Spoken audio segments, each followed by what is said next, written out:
Praise the Lord. सभी विश्वासी भाई बहनों को प्रभु यीशु मसीह में जय मसीह की। बाइबल शिक्षा चैनल पर आप सभी का स्वागत है।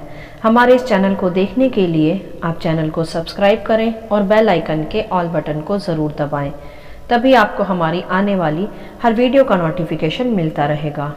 आज मैं आपके लिए बाइबल की पुस्तक से अय्यूब की कहानी का संक्षिप्त विवरण लेकर आई हूँ।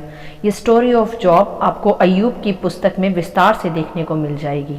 तो चलिए भाइयों बहनों, हम वीडियो स्टार्ट करते हैं। बाइबल दर्शाती है यहाँ कि यह उस समय की बात है जब ऊज देश में अय्यूब नामक एक पुरुष रहा करता था। वह बहुत ही खरा और सीधा मनुष्य था जो यहोवा परमेश्वर का भय मानता और सदा बुराई से दूर रहता था। उसके 7 बेटे तथा 3 बेटियां थीं। और बाइबल यह भी दर्शाती है कि अय्यूब की धन संपत्ति भी बहुत अधिक थी, जैसे कि भेड़ बकरियां, बैल, ऊंट, गधियां इत्यादि।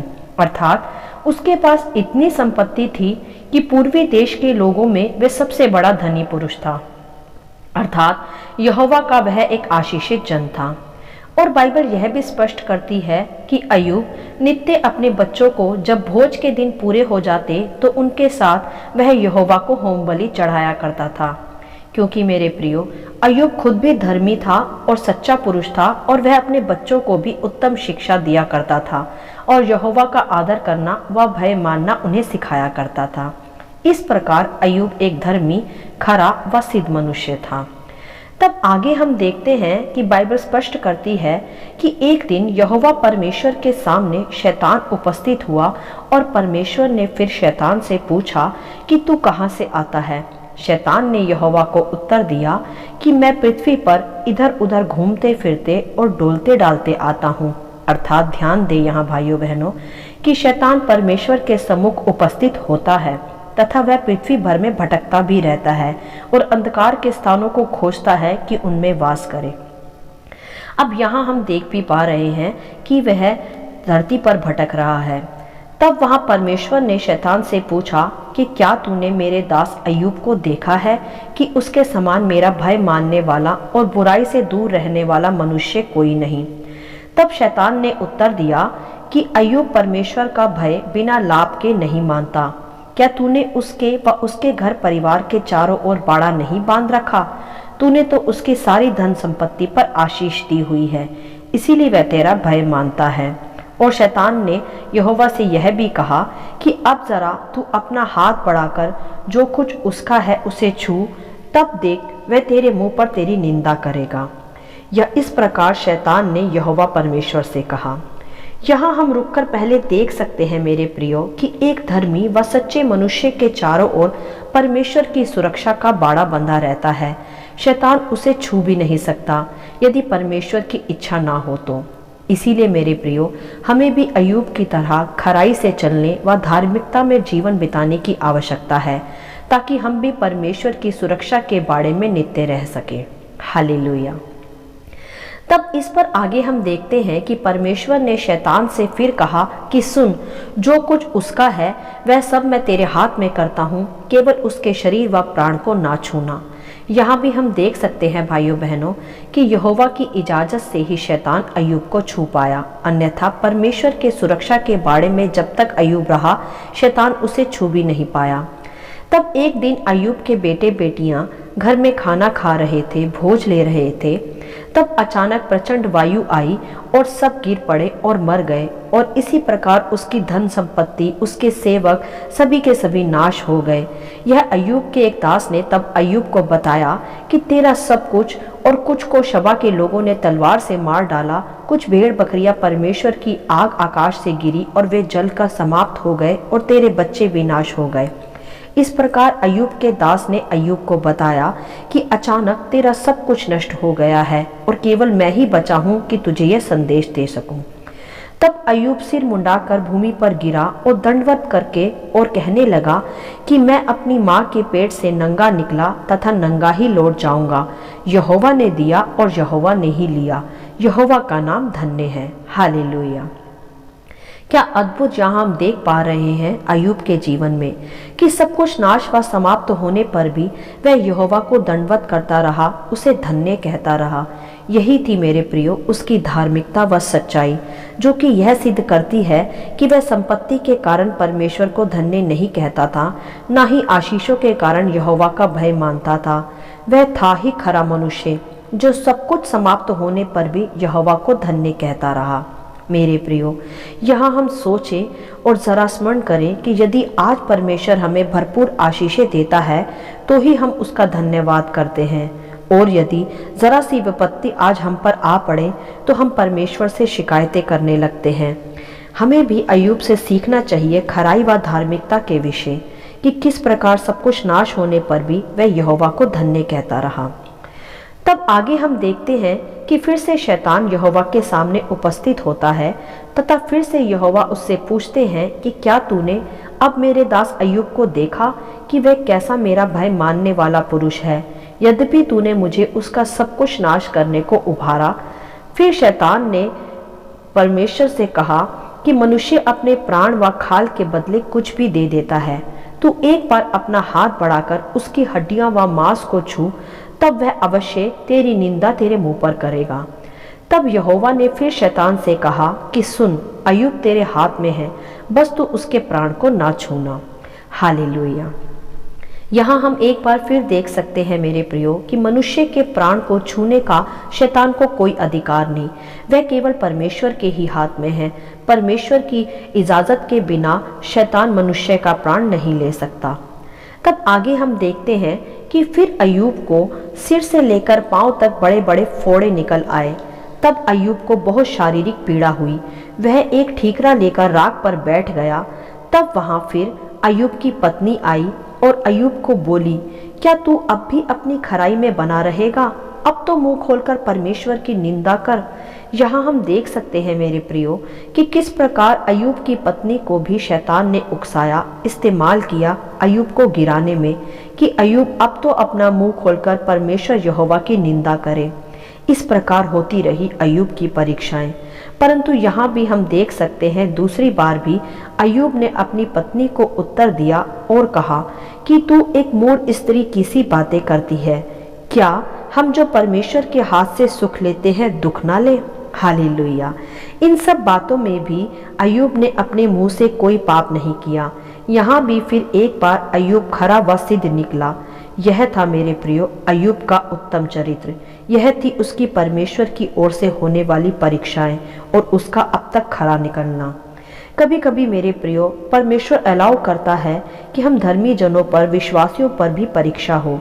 तब हमें अय्यूब की इस घटना को स्मरण रखना चाहिए तथा हर परीक्षा की घड़ी में दृढ़ बने रहना चाहिए, परमेश्वर की खराई में चलते रहना चाहिए। तब आगे हम देखते हैं कि फिर अय्यूब के 3 मित्र उसकी इस विपत्ति के समय में उससे मिलने व विलाप करने उसके पास आए। अय्यूब के तीनों मित्रों का नाम था एलीपज, बिल्दद और सोपर। यह थे अय्यूब के 3 मित्र जो 7 दिन और 7 रात अय्यूब के साथ भूमि पर बैठे विलाप करने के लिए। और तब बाइबल लंबे अध्यायों में अय्यूब के मित्रों की अय्यूब के साथ हुई बातचीत का वर्णन करती है, परंतु हम यहाँ उसका संक्षिप्त वर्णन ही करेंगे। अय्यूब के तीनों मित्रों ने अय्यूब पर कुछ सवाल उठाए, अर्थात एलीपज ने अय्यूब की वफादारी और ईमानदारी पर संदेह किया और यह भी कहा कि मनुष्य परमेश्वर की दृष्टि में किसी काम का नहीं, परमेश्वर जब चाहे मनुष्य को नाश कर सकता है। एलीपज ने अय्यूब से कहा कि तूने तो यहोवा का भय माना भी और दूसरों को भी सिखाया, फिर भी तुझ पर विपत्तियां आई।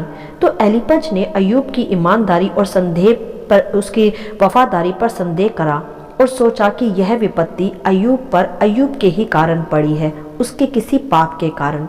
तब उसके दूसरे मित्र बिल्दद और सोपर भी इस बात से सहमत हुए कि जरूर अय्यूब ने व उसके बच्चों ने परमेश्वर के विरुद्ध में कोई पाप किया होगा, तभी उन पर ऐसी विपत्ति पड़ी। अर्थात उसके तीनों मित्र उसकी इस दशा का जिम्मेदार अय्यूब को ही ठहराने लगे, उसी पर दोष लगाने लगे। यह ताड़ना अय्यूब के कुछ किए पापों के कारण ही उस पर पड़ी होगी, ऐसा उसको वह कहने लगे और सोचने लगे।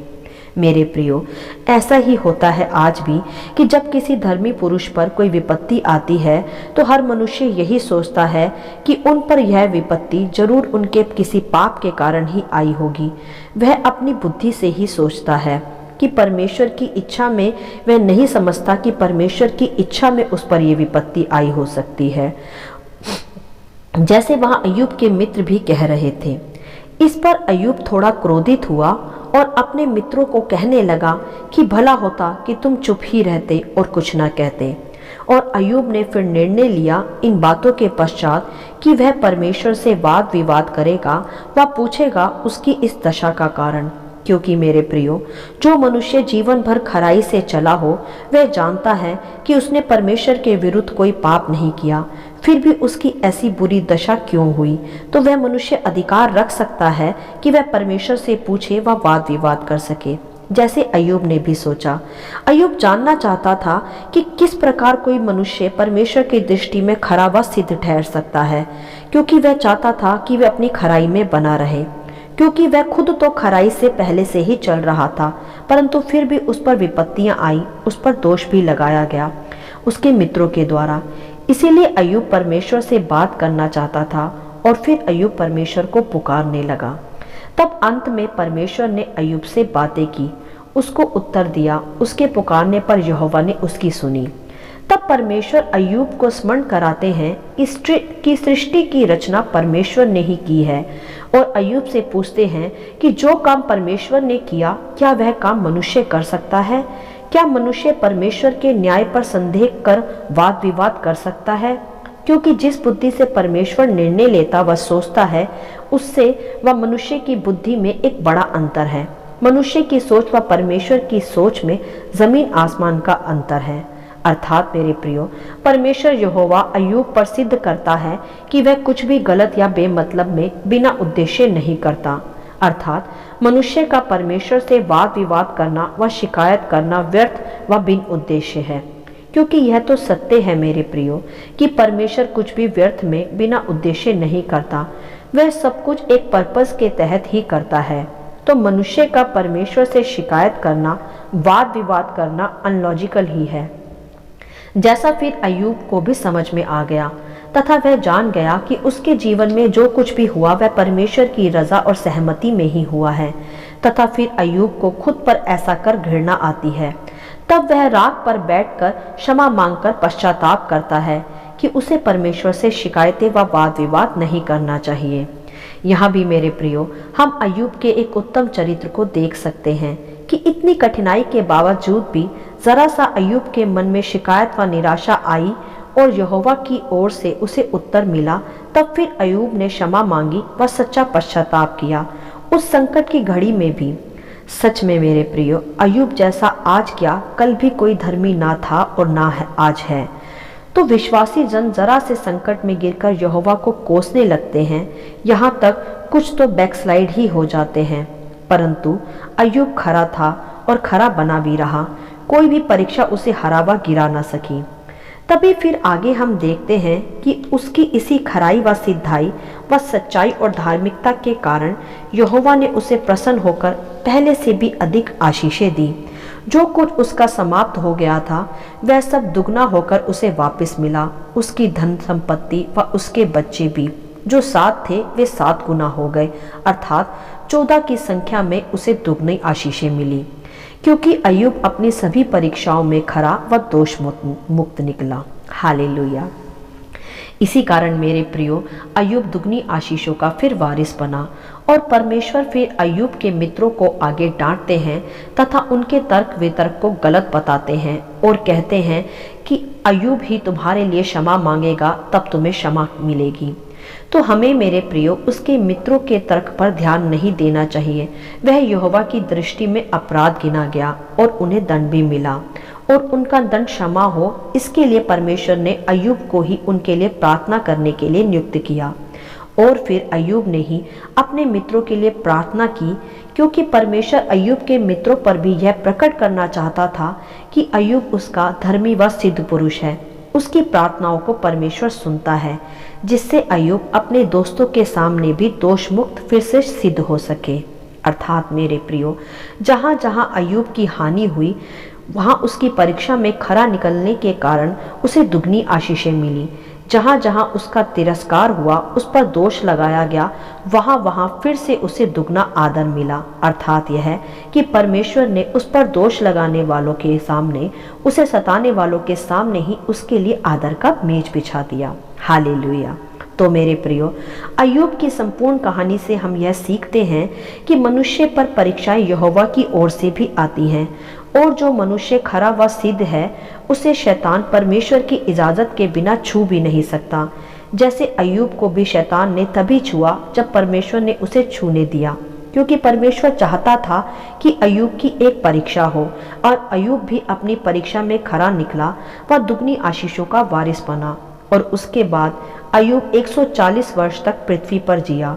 और अय्यूब के मित्रों के तर्क को हमें यहाँ नज़रअंदाज करने की आवश्यकता है, क्योंकि मेरे प्रियो, वह मानवीय विचारधारा का ही एक भाग है केवल। क्योंकि यदि कोई विश्वासी जन पर कोई विपत्ति या दुख आता है तो दूसरे मनुष्य को उस पर कभी दोष नहीं लगाना चाहिए, क्योंकि कोई नहीं जानता कि उस पर यह संकट किस कारण आया है, उसके पाप के कारण या परीक्षा के कारण। हो सकता है वह मनुष्य धर्मी और खरा हो और परमेश्वर ने अलाउ किया हो कि उस पर एक परीक्षा आए और वो दुगनी आशीषों को भी पाए। तो मेरे प्रियो, अय्यूब की कहानी हमें स्मरण कराती है कि हमें संकट और विपत्तियों के समय डरना और घबराना नहीं चाहिए। हमें परमेश्वर से शिकायतें नहीं करनी चाहिए। हमें उस घड़ी भी उसको धन्य कहना चाहिए, क्योंकि हो सकता है कि ये परीक्षा हम पर परमेश्वर की ओर से ही पड़ी हो, और हमें निरंतर प्रार्थनाएं करते रहना चाहिए, जिससे हम भी परमेश्वर के सुरक्षा के पहरों के तहत रहें, और अपने परिवार पर भी और अपने ऊपर भी परमेश्वर का एक बाड़ा बांधे रहना चाहिए, जैसे अय्यूब ने भी बांधा था। और वह परीक्षाओं में भी खरा निकलकर एक सिद्ध मनुष्य निकला और दुगनी आशीषों का वारिस बना। यदि आज हम दुगनी आशीषें चाहते हैं तो हमें हर परीक्षा में खरा निकलना आवश्यक है, धीरज धरना आवश्यक है, और हर परिस्थिति में परमेश्वर का धन्यवाद करना आवश्यक है, और निरंतर प्रार्थनाओं के द्वारा अपने व अपने परिवार के लिए एक सुरक्षित बाड़ा बांधना आवश्यक है। हालेलुया। आशा करती हूँ इस कहानी का संक्षिप्त विवरण आप सभी को समझ में आया होगा। परमेश्वर आपको अपनी पवित्र आत्मा की भरपूरी से सदा भरता रहे। यदि आप चाहते हैं कि दूसरे भी इसे सुनकर आशीष पाएं, तो आप दूसरों के साथ भी इसे शेयर कर सकते हैं, क्योंकि हमारे प्रभु यीशु मसीह की यही इच्छा है। आमीन and God bless you all.